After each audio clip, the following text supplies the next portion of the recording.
London, 1889. An art restorer's hands trembled as she peeled back layers of varnish from an oil painting. What she found beneath would shake Victorian England to its core. Hidden under decades of careful overpainting was a second face. Not the aristocrat the world believed had sat for this portrait, but possibly someone else entirely. Someone with scars, a broken nose, the face of a man who'd lived a violent life. This wasn't just art fraud. This was evidence that launched one of Victorian England's most shocking investigations, a case that would expose alleged corruption, identity fraud, and a criminal network operating at the highest levels of British society. This is the true story of the Barrington investigation, and how one portrait changed everything. If you walked through London's Mayfair district in the 1880s, you'd see exactly what wealth and power looked like in Victorian England. Marble townhouses, private carriages, gentlemen in silk top hats discussing business at exclusive clubs. And at the center of it all was Lord Edmund Barrington. According to historical records, Lord Edmund Barrington was everything a Victorian gentleman should be. Member of Parliament, connected to influential families, a philanthropist who donated to hospitals and orphanages. His portrait hung in the National Portrait Gallery. Painted by renowned artist Thomas Fade in 1869, it showed Barrington as the picture of British aristocracy, confident, respectable, established. But in 1889, 20 years after that portrait was painted, questions began to emerge. Questions that would lead investigators to a shocking possibility. What if Edmund Barrington wasn't who he claimed to be? To understand what happened, we need to go back to 1869, to a very different story involving a very different man. According to prison records from Newgate Prison in London, a man named James Morehouse was executed in March 1869. Morehouse had been convicted of manslaughter during a violent confrontation with a merchant. Court documents describe him as a career criminal involved in forgery and fraud operations in East London. He was sentenced to death. Prison records confirm an execution took place on March 15, 1869. A body was buried in the prison cemetery under Morehouse's name. Case closed.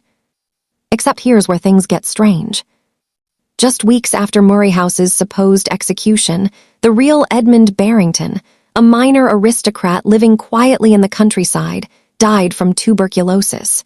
He was buried quickly. No autopsy was performed, which wasn't unusual for the time.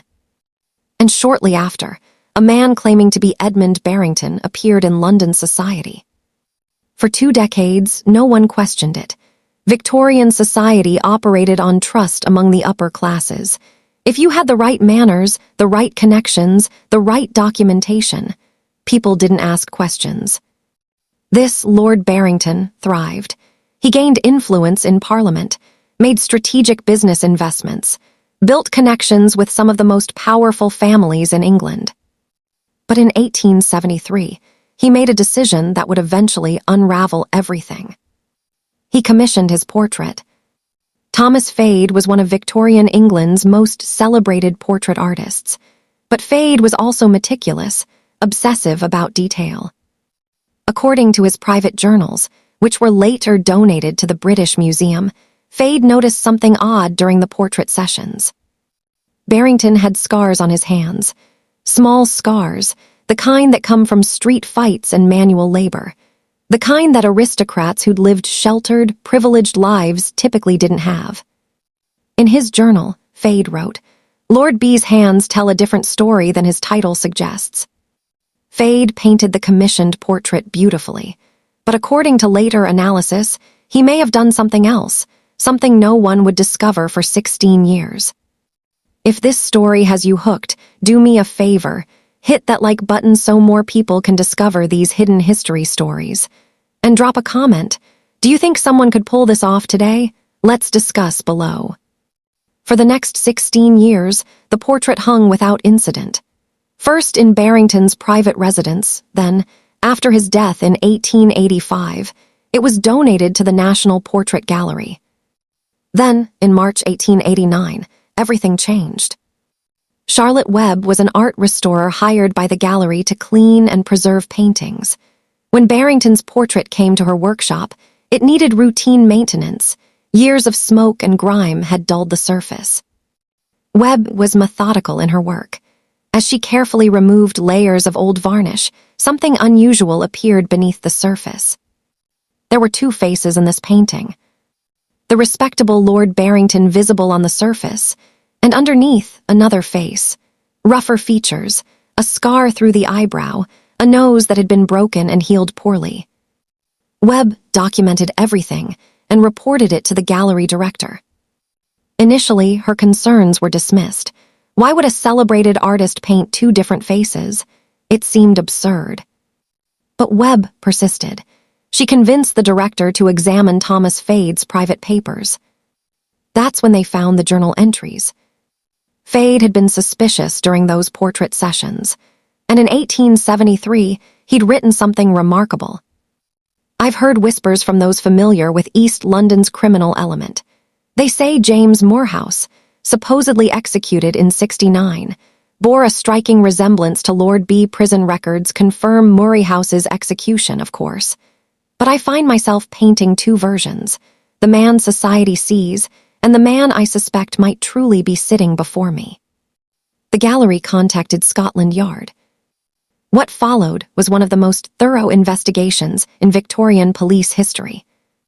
Scotland Yard investigators started with the basics. They exhumed the grave at Newgate Prison marked James Morehouse, 1869. What they found didn't match the prison records.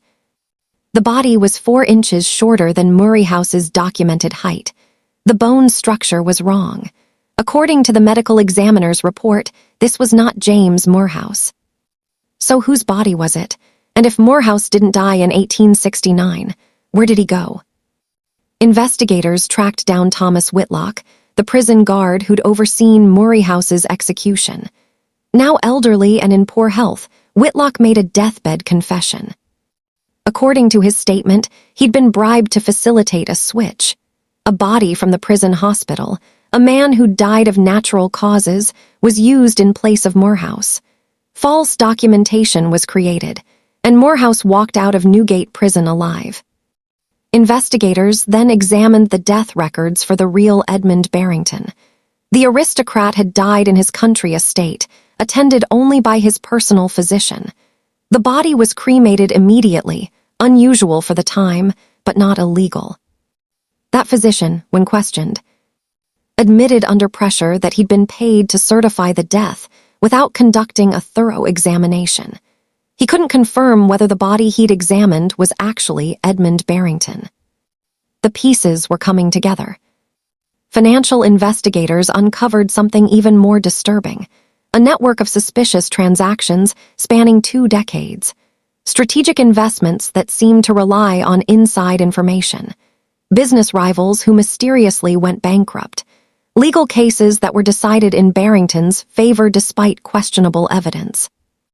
They called it the syndicate, though that name appears nowhere in official Victorian documents. It was a loosely organized network of corrupt officials, compromised judges, and business associates, all allegedly connected to Lord Barrington. According to police estimates, the operation may have stolen the equivalent of over £250 million in today's currency. The scandal exploded across every newspaper in Britain. Dead criminal may have lived as Lord, reported the Times of London. The Barrington investigation. Questions raised about identity fraud at highest levels. Several members of Parliament resigned under the cloud of association. Judges who'd ruled favorably in Barrington's cases faced corruption inquiries. Even the Prince of Wales had to issue a statement, claiming he, like everyone else, had been deceived. Thomas Fade, who died years before the investigation, was remembered as the artist whose suspicions, preserved in paint and journal entries, helped expose the truth. But the story doesn't end there. Scotland Yard identified 23 individuals connected to what they called the syndicate, government officials, bank executives, 2 judges. They arrested 7. The rest disappeared. According to historical records, some fled to America, others to Australia. Several simply vanished into Europe, never to be heard from again. The trials were sensational. 3 men were convicted and executed, including Thomas Whitlock, the prison guard who'd made the original switch possible. 4 others received life sentences. But investigators knew they'd only caught a fraction of the network. Many had enough warning to destroy evidence and escape. Charlotte Webb, the art restorer who'd uncovered everything. She received no official recognition. The National Portrait Gallery preferred not to highlight how long the suspicious portrait had hung in their collection. Webb returned to her restoration work, largely forgotten by history. The portrait itself was removed from public display. For decades, it remained in the gallery's archives, too controversial to exhibit, too historically significant to destroy. In 1923, Thomas Fade's grandson donated his grandfather's journals to the British Museum.